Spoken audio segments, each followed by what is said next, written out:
Ma saison de course 2025 a été de loin ma plus productive.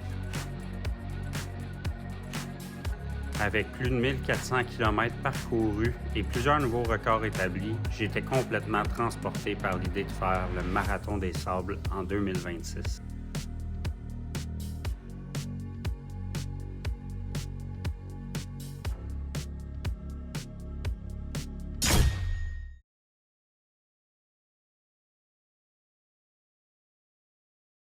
Mais l'hiver 2026 me réservait une mauvaise surprise.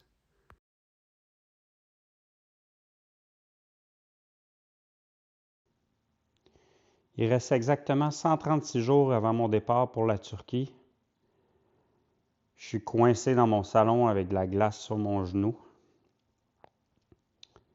C'est pas du tout ce qui était prévu.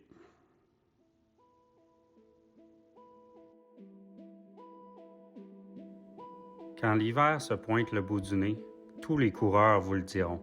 Il faut s'adapter. Réduire la distance de nos foulées, faire attention où on met le pied, et tout ça, ça vient changer la manière dont on court. Avec mon objectif en tête, j'ai refusé de ralentir. Je me suis entêté et l'hiver me l'a fait payer. Je vais être très honnête avec vous, c'est sûr que ça m'angoisse d'être blessé en ce moment. Étonnamment, le défi est surtout mental.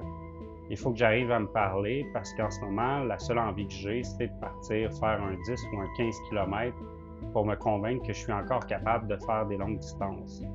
Or, si je fais ça, je vais assurément aggraver ma blessure et à ce moment-là, je risque réellement de manquer le Marathon des Sables.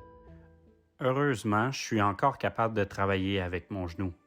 Il faut juste que je change la routine puis que je me réadapte. Puis l'adaptation, c'est pas un peu ça aussi le Marathon des Sables?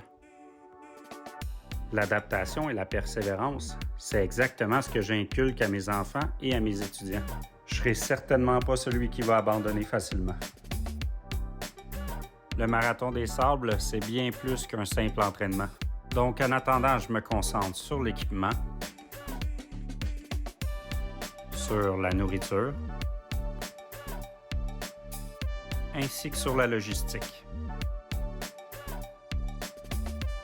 Le chemin vers le Marathon des Sables ne sera pas une belle ligne droite, mais quand on y pense, le Marathon des Sables non plus n'a jamais été une ligne droite.